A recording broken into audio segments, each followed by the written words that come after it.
말씀은 창세기 13장 1절로 4절까지의 말씀입니다. 구약성경 창세기 13장 1절에서 4절까지의 말씀입니다. 본문이 길지 않고 짧은 관계로 우리 함께 같이 1절부터 4절 함께 합독하도록 하겠습니다.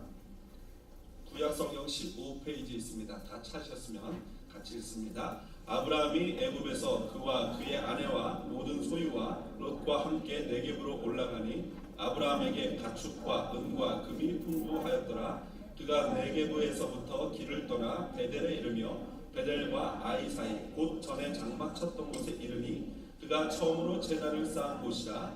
그가 거기서 여호와의 이름을 불렀더라. 아멘. 오늘은 본문 창세기 13장 1절로 4절 말씀을 가지고 다시 은혜의 자리로 라는 제목으로 함께 은혜 나누도록 하겠습니다. 여러분, 지난주에는 우리 추수감사절이 있었죠? 어떻게 잘 보내셨습니까? 네, 아마 가족끼리 모여서 함께 오성도선 오랜만에 정을 나누고 같이 맛있는 식사도 하셨으리라 생각합니다.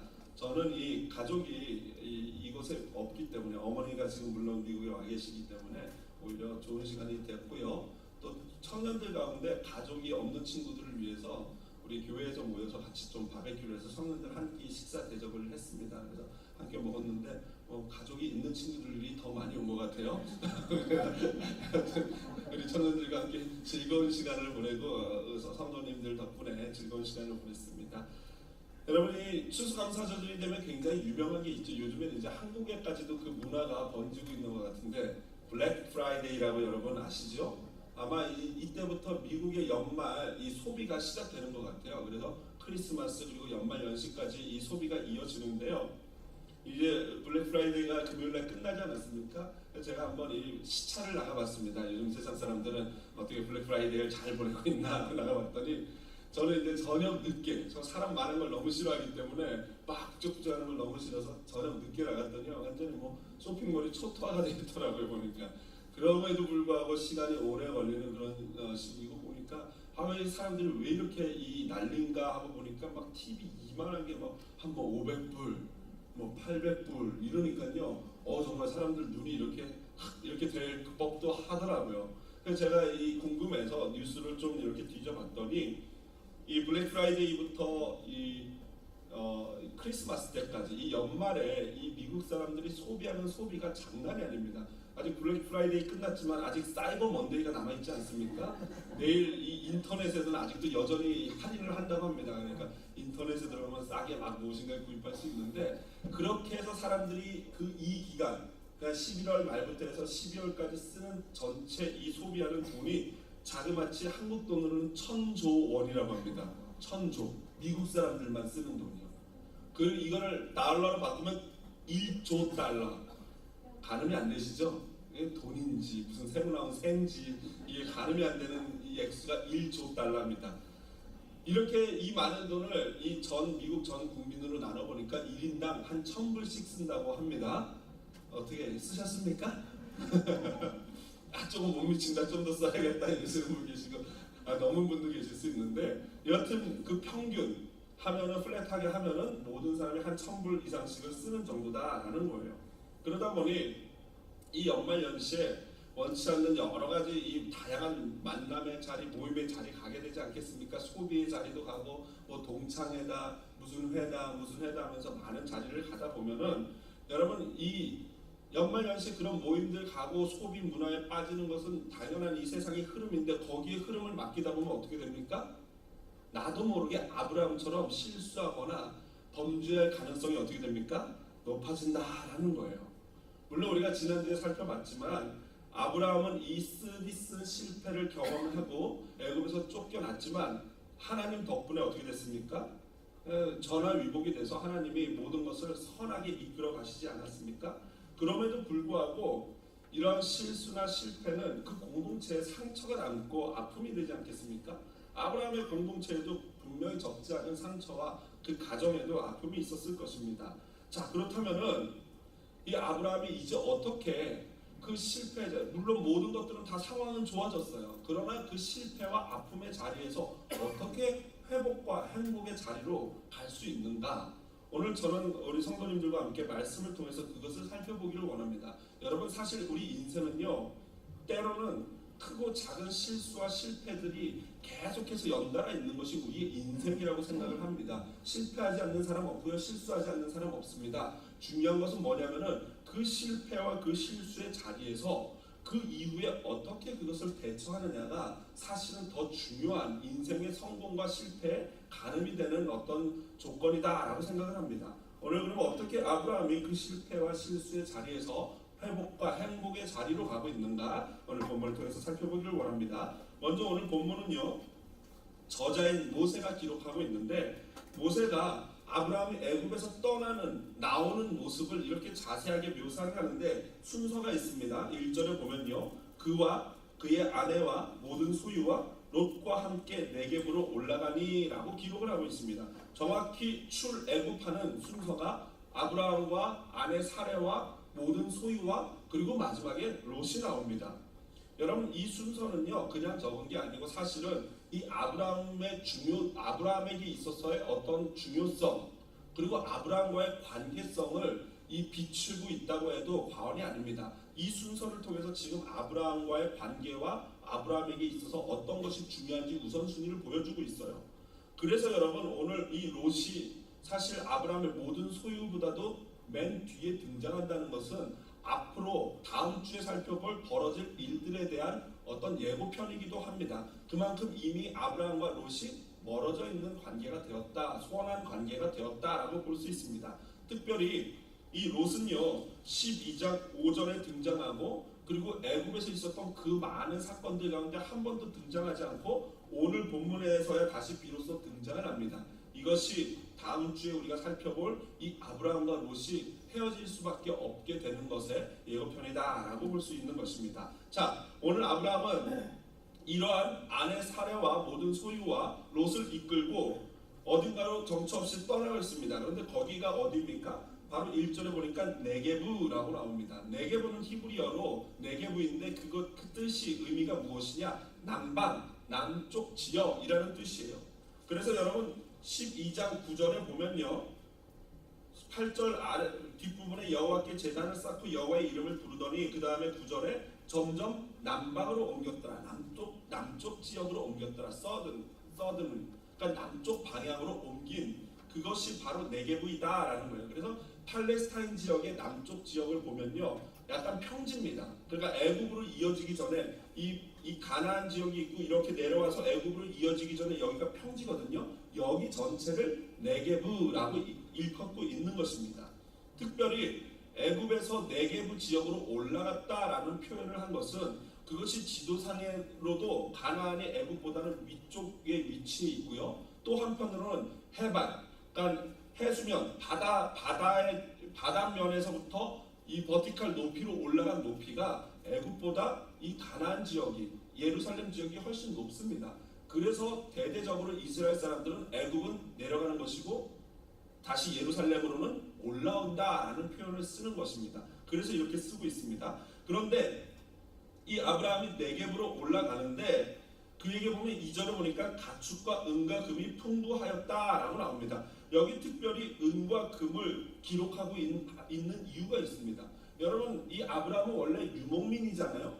이 목축업을 하는 사람이란 말이죠. 그 목축업을 하는 사람에게 은과 금이 있겠습니까? 없겠습니까? 없지요. 그런데 오늘 여기에 은과 금이 풍부하였다라고 기록하는 이유는 무엇 때문이겠습니까? 어디에서 이 은과 금이 생겼을까요? 그렇죠. 애굽에서 바로 왕에게 엄청나게 선물을 받은 거죠. 그래서 가축과 은과 금이 풍부하였다라고 표현을 하고 있는 것입니다. 한마디로 말해서 아브라함은 원래 하란, 그러니까 애굽에서 가나안으로 오고 가나안에서 애굽으로 가기까지, 그러니까 하란에서부터 가나안에서 애굽으로 가기 전에도 이미 하란에서부터 아브라함은 부자였어요. 목축업을 하면서 양떼가 많았단 말이죠. 그런데 지금은 그때와는 비교할 수 없을 만큼 더 많은 가축과 심지어는 은과 금도 풍부하게 생겼다라는 거예요. 여기서 주목하고 싶은 단어는요, 풍부하다라는 단어인데 이 풍부하다라는 단어는 히브리어로 카베트예요. 카베트. 그런데 이 카베트라는 단어의 뜻은 풍부하다, 그와 더불어서 또한 심하다, 무겁다라는 의미를 가지고 있어요. 그래서 여러분 창세기 12장 10절 앞부분 한 장만 이렇게 넘겨보면요, 창세기 12장 10절 지난주 본문이었던 10절에 보면요, 기근이 심하였더라 나오지 않습니까? 이게 바로 기근이 심하였다 할 때 이 심하였다가 바로 동일한 카베트예요. 그러니까 아브라함은 지금 심한 기근 덕분에 아주 심한, 아주 무거운 은과 금을 얻게 되었다라는 거예요. 재밌지 않습니까? 무거운 심한 기근 덕분에 무겁고 심한 은과 금을 얻게 된, 많은 소유를 얻게 된 것이 바로 아브라함이었다라는 거예요. 물론 그 심하고 무거운 은과 금은 누구 때문에 얻었어요? 아내를 팔아서 얻은 겁니다.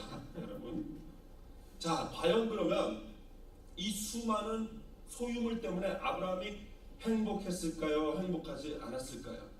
우리 남성 동지 여러분들 한번 말씀해 보시죠. 아내를 그렇게 해가지고 은과 금이 풍부해지면 아유, 하나님이 할렐루야 전화위복 시켜줬네, 감사하네, 좋다, 행복하다 이렇습니까? 아니면 속된 말로 우리 애들 시쳇말로 쪽팔립니까? 창피하죠? 아마 아브라함의 마음이 그랬을 것입니다.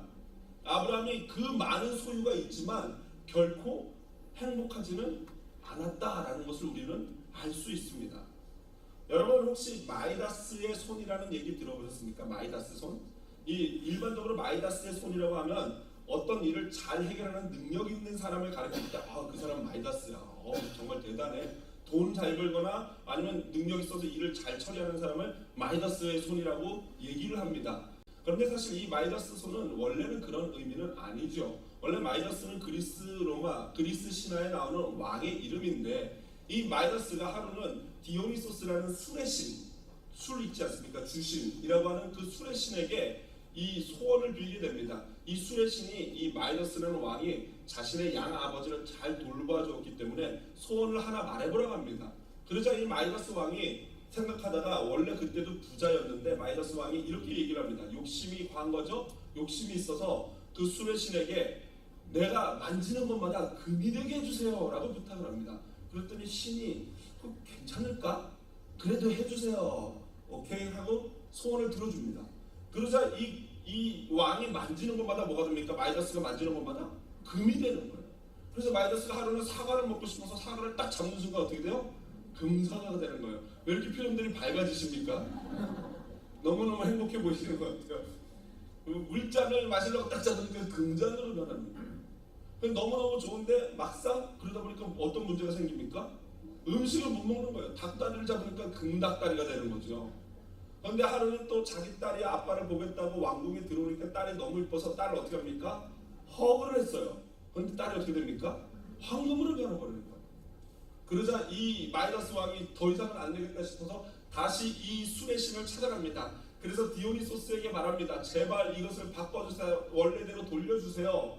그러자 이 디오니소스가 이 팍툴루스 강에 가서 목욕을 하면은 네 손이 다시는 그렇게 원래대로 돌아올 것이다 라고 말합니다. 그래서 이 왕이 가서 목욕을 하고 손이 돌아왔고 그 딸 동상 금상을 가져가서 물에 담갔더니 딸도 다시 돌아왔다라는 전설이 있습니다. 그래서 여러분 이 강에서 이 금 채취하는 이유도 그 마이다스의 손 때문이다라는 전설이 있는데요. 여하튼 이 이야기가 말해주는 교훈이 뭔지 여러분 아시겠죠? 욕심 아니겠습니까? 도대체 인간은 얼마나 소유하여야 만족할 수 있을까요? 독일의 철학자 쇼펜하우어는 이렇게 얘기했습니다. 인간은 결코 행복하지 않지만 자신을 행복하게 해주리라고 생각하는 것을 얻으려고 애쓰며 전생애를 보낸다. 그러니까 인간들이 어리석은 게 뭐냐면은 이것만 있으면 나는 행복할 것 같아 라고 생각하는 그것을 잡기 위해서, 쫓기 위해서 평생을 온 힘을 거기다 쏟는다라는 거예요. 그것이 무엇입니까? 어떤 사람은 돈일 수 있어요. 어떤 사람은 이성간의 사랑일 수 있어요. 어떤 사람은 명예일 수 있어요. 어떤 사람은 이 무엇인가 자녀들이 잘 되는 것을 추구할 수 있어요. 그러나 결코 그것들이 우리의 삶을 행복하게 해주는 것은 아니다라는 거예요. 인간의 행복은 결코 무엇인가를 소유함에 있어서 얻어지는 것이 아니기 때문입니다. 인간의 모든 행복은요, 결국에는 하나님 안에서 정의되어지는 줄로 믿습니다. 그래서 20세기 이 기독교의 지성이라고 하는 C.S. 루이스는 그 친구에게 보낸 편지에서 이렇게 얘기했어요. 내가 세상에서 가장 소중히 여기는 것보다 하나님을 더 사랑하게 되면 그것을 지금보다 더욱더 사랑할 수 있게 될 것이네. 무슨 말입니까? 잠깐 다시 들어가 볼까요? 내가 세상에서 가장 소중히 여기는 것이 뭐예요? 돈이든 건강이든 명예든 자녀든 그것들보다 하나님을 더 사랑하게 되면 오히려 돈이나 명예나 자녀나 건강을 더욱더 사랑하는 것이랑 마찬가지다라는 거예요. 그러면서 반면에 하나님을 희생시키고 하나님 대신 세상에서 가장 소중히 여기는 것을 더 사랑할 때는 오히려 그것을 사랑하지 않게 될 걸세. 한마디로 그것들 때문에 하나님을 덜 사랑하고 하나님을 소외시하고 하나님을 멀리하게 되면요, 내가 사랑하고 갖고 싶었던 돈, 건강, 명예, 자녀 이런 것들을 잃게 된다라는 거예요. 같이 맨 마지막 단락 읽어볼까요? 가장 중요한 것을 우선시하면 차선의 것은 억압되는 게 아니라 오히려 증대되는 거라네요. 무슨 말입니까? 하나님과의 관계를 최우선으로 두면은 나머지 세상적인 사랑과 쾌락과 명예와 돈 이런 것들은 자연스럽게 어떻게 돼요? 따라온다라는 거예요. 증대된다라는 거예요. 커진다라는 겁니다. 여러분 물론 이것이 하나님만 사랑하고 하나님을 사랑하면은 다 부자가 된다 그런 의미가 아닌 건 여러분 아실 것입니다. 여러분 간혹가다 그런 얘기들을 듣죠. 인간이 네 부류가 있는데 첫 번째 크리스찬 부자, 크리스찬 가난한 사람, 뭐 불신자 부자, 불신자 가난한 사람에서 우리는 적어도 2등 안에 들 수 있다라고 얘기합니다. 물론 그거는 맞는 말이고 어떤 의미인지 우리가 아마 다 아실 것입니다. 그러나 좀 더 자세히 들어가 보면요, 사실 이 세상 사람들에게서는 부자냐 가난하냐 이것이 큰 문제가 될 수 있어요. 명예가 있느냐 없느냐, 건강하냐 건강하지 않느냐, 이게 이 불신자들의 세계에서는 큰 문제가 될 수 있어요. 왜냐하면 불신자들에게서는 이 세상이 다 전부이기 때문이에요. 이 세상이 끝이에요. 그렇기 때문에 그들에게는 이 세상에서 어떻게 사는게 굉장히 중요해요. 그러나 만일 우리가 진짜 크리스천이라는 이름을 갖고 있다면요, 그 나머지 것들, 예수님 외에는 나머지 것들은 아무 가치가 없고 무의미한 줄로 믿습니다. 그리스도 안에서는요 1등 크리스천, 2등 크리스천이 없어요. 왜냐하면 크리스천이라는 그 이름 자체가 모두가 다 1등이기 때문인 줄로 믿습니다. 이걸 좀 더 쉽게 비유해 드릴까요? 이런 겁니다. 아주 캄캄한 칠흑 같은 어둠, 불빛 하나 없는 어둠에서 촛불 하나가 있습니다. 잘 보입니까? 안 보입니까? 잘 보입니다. 중요합니다. 소중합니다. 거기에 촛불보다 더 밝은 플래시 랜턴이 있어요. 어떻습니까? 촛불하고는 비교 안 되게 더 중요하고 이 바람 불어도 꺼지지 않으니까 얼마나 요긴하고 필요한 것이겠습니까? 그런데 여러분, 그 촛불이나 랜턴이 의미가 있는 것은 언제예요? 칠흑같이 어두울 때문이에요. 어두울 때밖에는 소용이 없습니다. 만약에 태양이 장렬하는 7, 8월에 태양빛이 장렬하는 정오에 촛불 들고 다니는 사람 맞습니까? 그 정오에 프레시 랜턴 켜고 잘 보여 안 보여? 내 빛이 밝어, 촛불이 밝어, 내 랜턴이 밝어, 나 잘났어 이런 사람 보셨습니까? 미친 거죠. 왜냐하면은 밝은 태양빛 아래에는 촛불하고 랜턴은 아무 가치가 없어요. 바로 밝은 태양빛은 우리 주 예수 그리스도요, 랜턴과 촛불은 우리가 자랑하는 명예와 돈과 건강과 그런 것들인 줄로 믿습니다. 그러므로 여러분 진짜 크리스천이라면 그것은 아무 나머지 것들은 의미가 없는 거예요. 크리스천들이 세상적 기준으로 잘 살 수도 있고 명예가 있을 수도 있고 건강할 수도 있고 그렇지 않을 수도 있습니다. 그러나 그거는 조금 단지 불편하고 때로는 단지 조금 속상할 뿐이지 그것이 우리 존재 자체를 1등과 2등으로 그레이드를 나눌 수 있는 그런 문제가 아니다라는 것입니다. 만일 내가 진짜 크리스천이라면, 내가 말만 크리스천, 무늬만 크리스천이 아니라 진짜 그리스도인이라면, 내가 진짜 하나님 안에 온전히 거하기만 한다면, 하나님이 진짜 나의 참 빛이라면은 나머지 촛불과 같은 세상 것들은 아무 의미가 없을 줄로 믿습니다. 그래서 이것에 대해서 사도 바울이 이렇게 말씀하셨어요. 빌립보서 3장 7절 9절에 사도 바울이 그러나 무엇이든지 내게 유익하던 것을 내가 그리스도를 위하여 다 해로 여길 뿐더러 또한 모든 것을 해로 여김은 내 주 그리스도 예수를 아는 지식이 가장 고상하기 때문이라. 내가 그를 위하여 모든 것을 잃어버리고 배설물로 여김은 그리스도를 얻고 그 안에서 발견되려 함이니. 아멘이십니까? 아멘이죠. 여러분 우리말 성경이 굉장히 고상합니다. 저기 모든 것을 잃어버리고 배설물로 여김은이라고 번역했는데 헬라어 원문상으로는 뭘까요? 다 같이요. 똥. 해보세요. 똥. 한마디로 우리가 중요하다고 여기고 세상 사람들이 추구하는 돈, 명예, 건강, 유명한 것, 잘 되는 것, 이런 것들은 뭐라고요? 다 같이? 왜 이러세요? 더 크게 다 같이 하셔야지. 몇몇 명 똥이 다 같이 뭐라고요? 똥. 할렐루야. 똥인 줄로 믿습니다. 물론 이것이 우리가 인생을 살아가면서 열심히 살고 노력하고 무엇인가를 추구하는 비전을 추구하는 이것까지도 부인하는 그런 말이 아닌 줄로 알 것입니다. C.S. 루이스가 말한 것처럼 이것이 말하고자 하는 것은 우리 인생의 방향과 우선순위의 문제예요.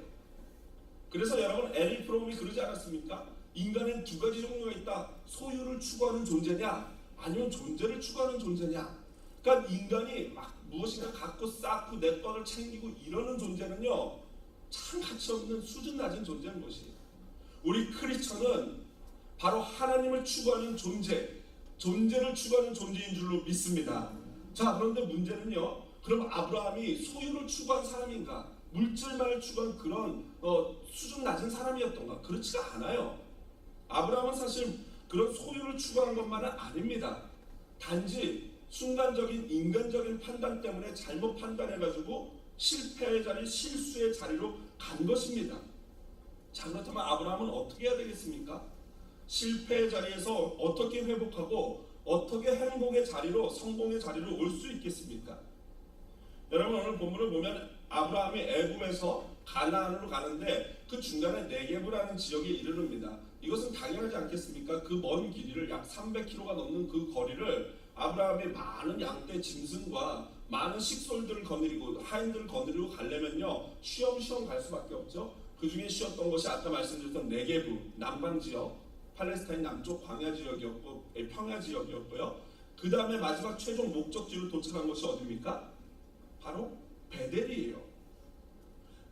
비록 아브라함이 많은 지금 소유를 얻었지만 실패감과 무력감을 맛본 아브라함이 간 목적지가 어디냐면 바로 베델이라는 곳입니다.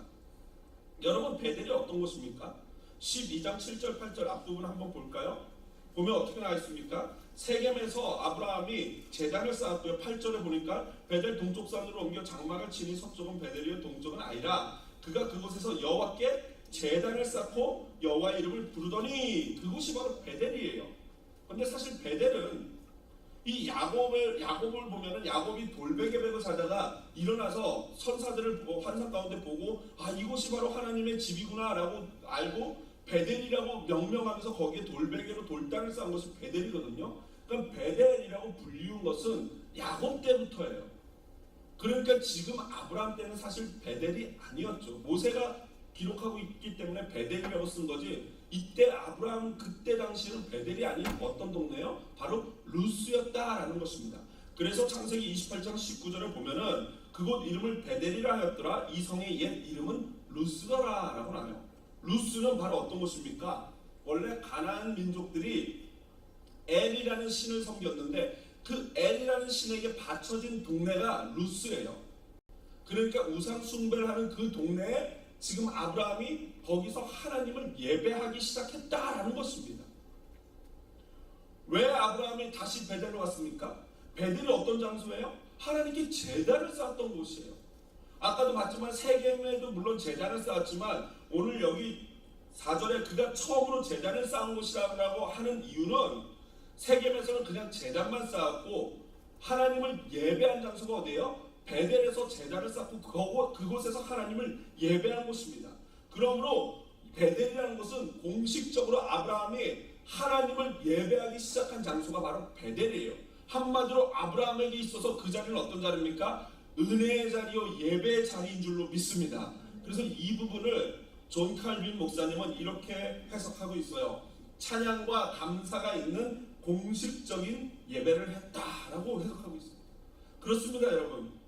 베델은 곧 예배의 자리고 은혜의 자리인 줄로 믿습니다. 오늘 아브라함이 자신의 잘못을 뉘우치고 회개하며 하나님 앞에 나와서 회개의 눈물을 흘리고 회심하는 곳이 바로 베델이에요.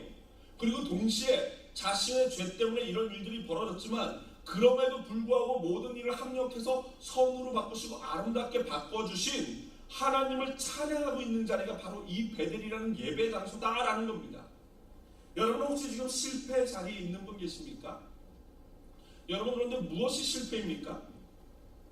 여러분 사실 우리는 실패하면 뭐 일이 잘 안 되고 건강하지 못하고 뭐 돈을 못 벌고 명예가 없고 이런 걸 실패하고 오인하고 착각하기가 쉽습니다. 그러나 그렇지 않습니다. 여러분 실패는요 하나님을 예배하는 게 실패하면 그것이 바로 실패인 줄로 믿습니다. 다른 게 실패가 아니에요.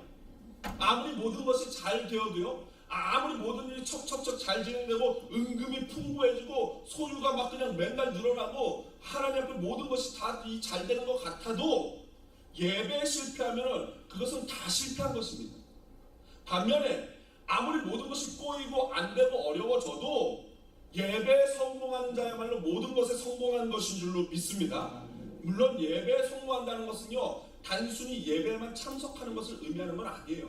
물론 기본적으로 예배를 빼놓으면 안 되죠. 참석하는 게 가장 기본이죠. 그러나 예배만 참석한다고 예배에 성공하는 것이 아니고 진짜 하나님을 예배하는 것 말입니다.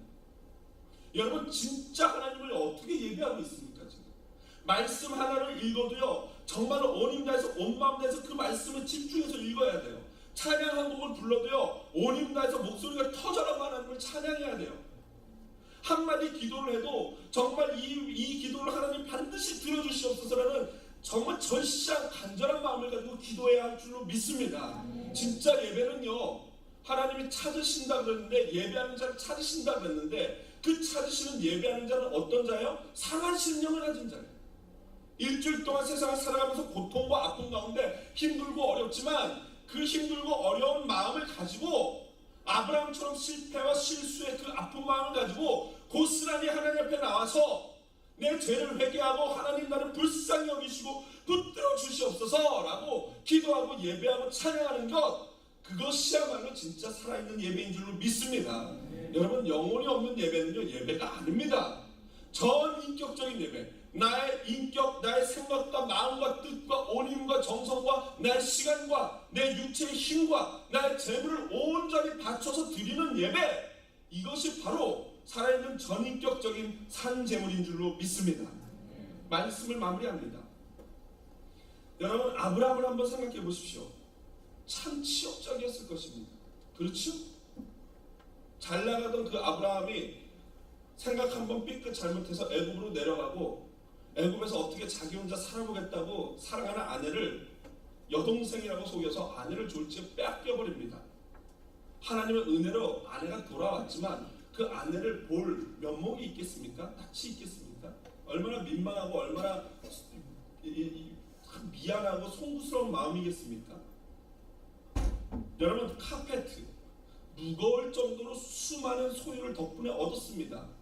그러나 자신의 은과 금, 동물, 짐승 모든 재산이 그 무거워진 만큼 심하게 무거워진 만큼 그 무게만큼이나 아브라함의 부끄러움도 무거워졌을 것입니다.